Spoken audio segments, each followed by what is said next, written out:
Good morning. Let me check my sound. There we go.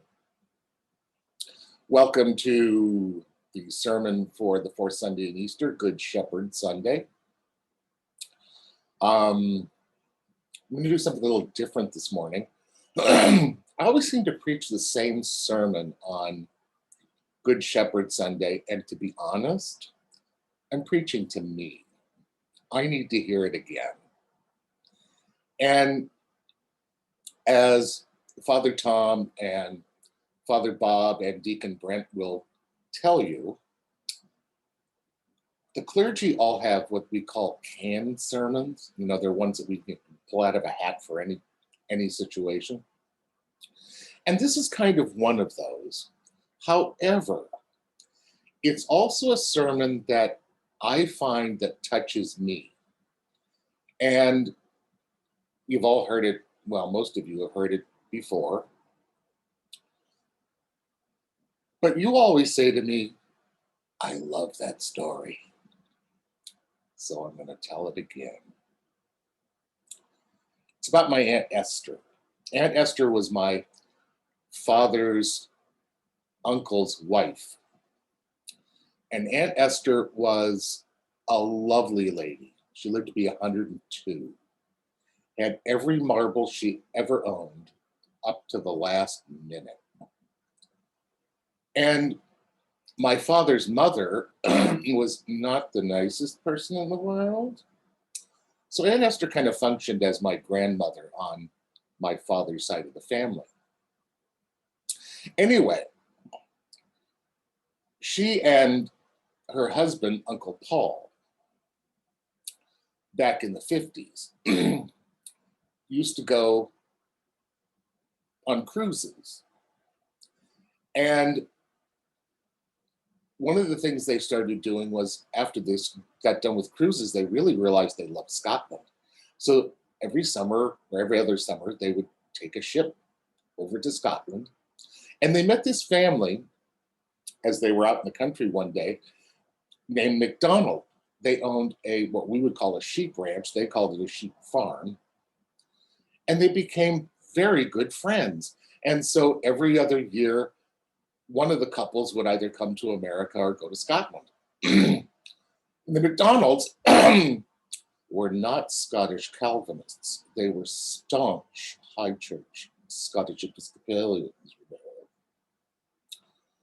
And Aunt Esther and Mrs. MacDonald became very good friends. And of course, in those days, you didn't call people, but they wrote letters back and forth and back and forth. When she died, there was a pile of them, and they're fascinating. But anyway, the last time Aunt Esther went, she was in her mid-80s. When she came back, she said, I think that's my last trip. I'm getting old. The trip is a little hard and I'm not flying. But she said this trip was very important because it reminded me so much of the many times God has kind of poked his nose into my life just when I needed it. Now, Mrs. MacDonald, old Mr. MacDonald had died some years back, as had Uncle Paul.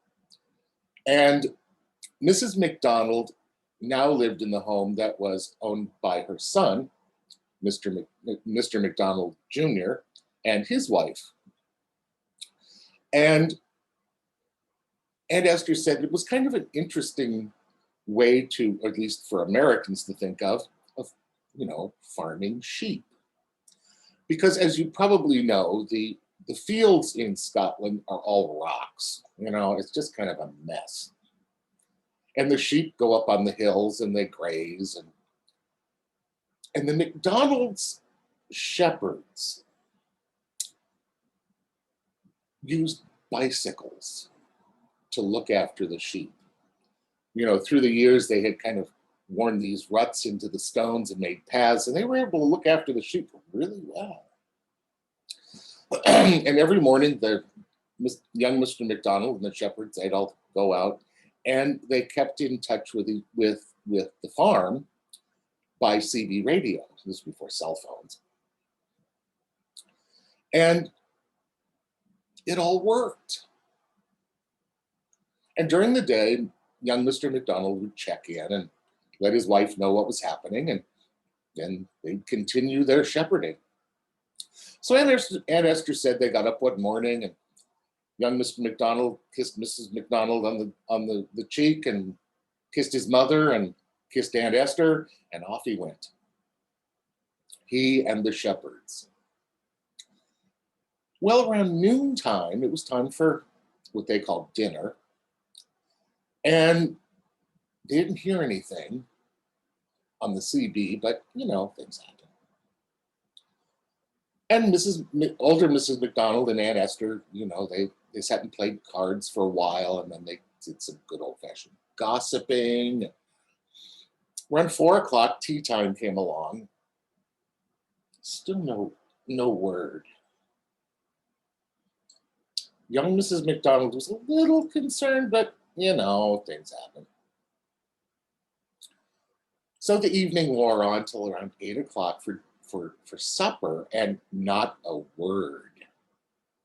And by this time, young Mrs. McDonald, along with the older Mrs. McDonald, were getting a little worried. Not a word, not from a shepherd, not from Mr. McDonald, nothing. By the way, the whole thing about McDonald and his farm has not passed us by. Aunt Esther used to giggle about that. Anyway, so about 11 o'clock, Aunt Esther said, I think I'm going to turn in. So she went upstairs in the farmhouse. Big, I've seen a picture of it, big stone house, absolutely gorgeous. Probably living hell to heat, but that's a different sermon. Anyway, so she crawled into bed with one of her, she had read Agatha Christie novels over and over and over again, but she was on another one. She was lying in bed in a room that was right above the front door of the house. And it was summer, and it was, in the 60s, so it was really hot for Scotland. She had the window open. And as she was reading, she said, I am an old woman, and you never know when your mind might go. And I started to hear the sound of an ice cream truck. And I thought, well, maybe the time has come. Maybe the marbles are starting to fall out. So I just went back to my reading. But the ice cream truck got louder.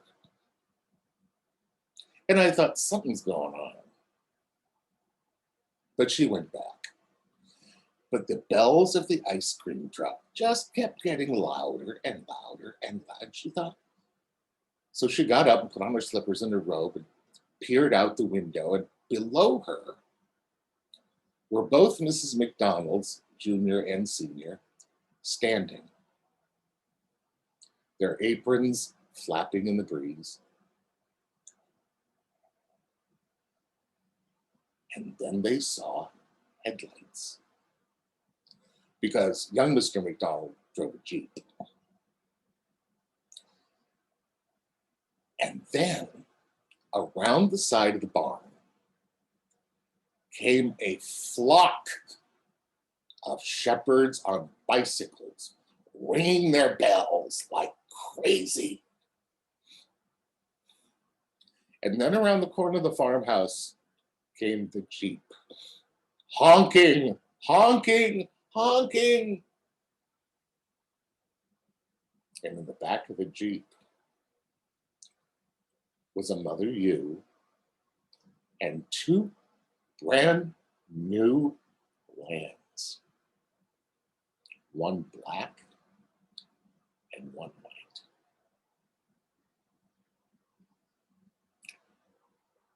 Well, the party ensued.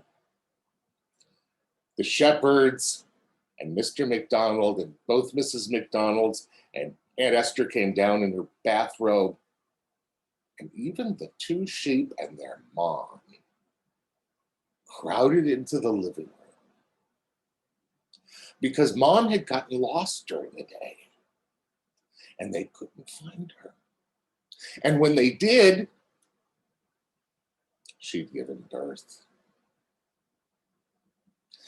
In good Scottish style, Mr. McDonald passed out the glasses and broke out the big bottle of good Scotch whiskey.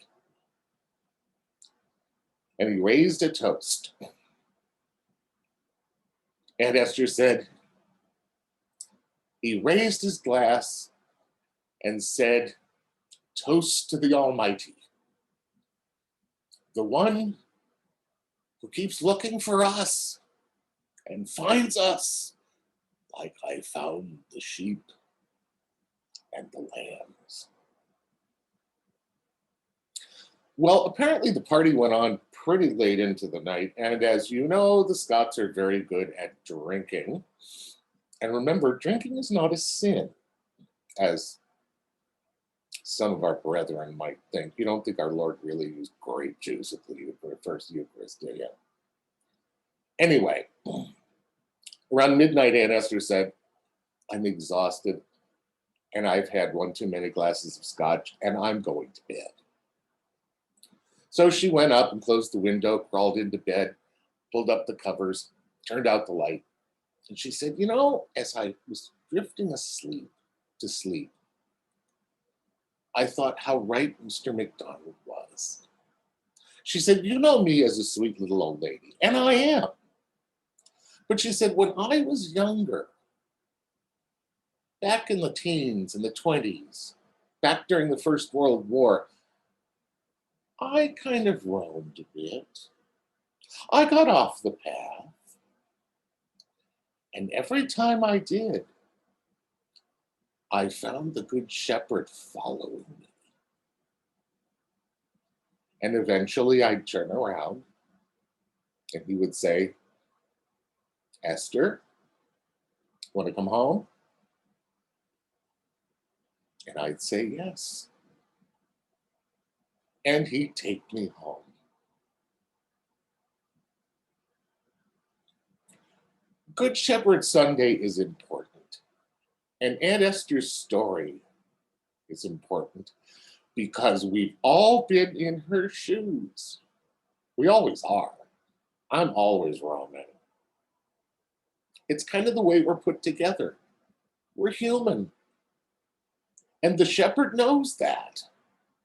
The shepherd doesn't judge us for it. You know, it's interesting because shepherds and their sheep, this is not a job for shepherds. This is a lifestyle. Sheep are not their commodity. They have a love for their sheep, just like God does for us. And when we go roaming and we turn around, he's always standing there. And sometimes the shepherd is a sheep. And she says, "Want to come home?" Arms open, no qualifications, no conditions. It's just, the door's always open. Time to come home.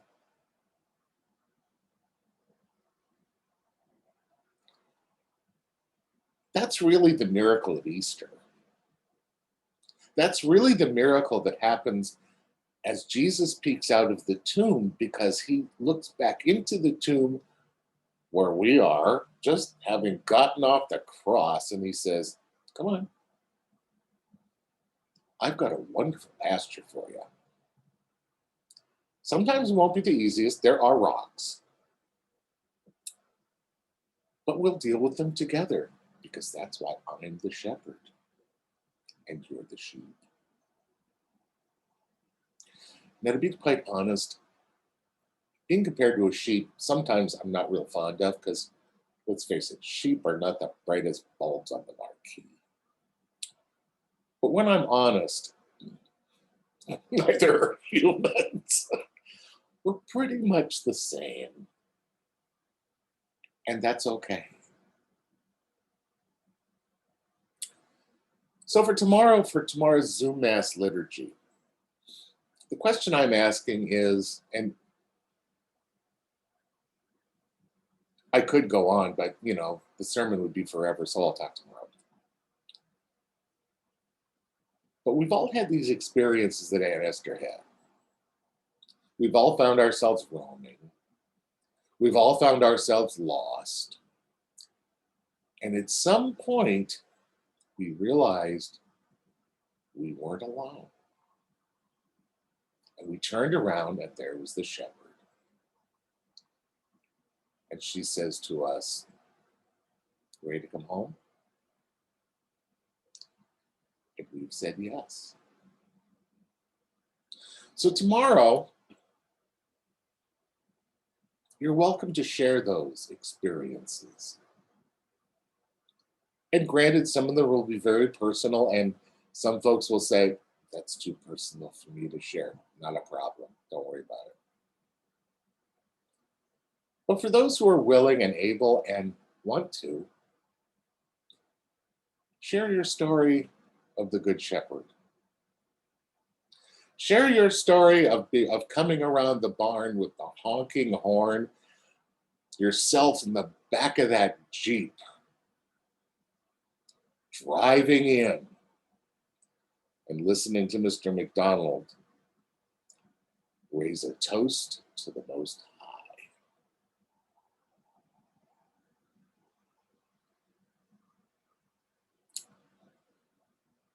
I hope you all have a lovely day. You may think I'm nuts. Well, you usually do anyway, but that's beside the point. I'm glad to see the rain back. I hope it doesn't stay around for a long time, but it means I don't have to water. Yay! So, I'm going to get on with my day and go have breakfast. And I hope you all have great days. Think about your Good Shepherd stories. And we'll all see each other tomorrow at Zoom Mass at 10:30. And the links are in, they may come out later in the day, and the sermon may come out first. But we'll find out. Stay tuned. Anyway, have a great day. Blessings to you all. Bye.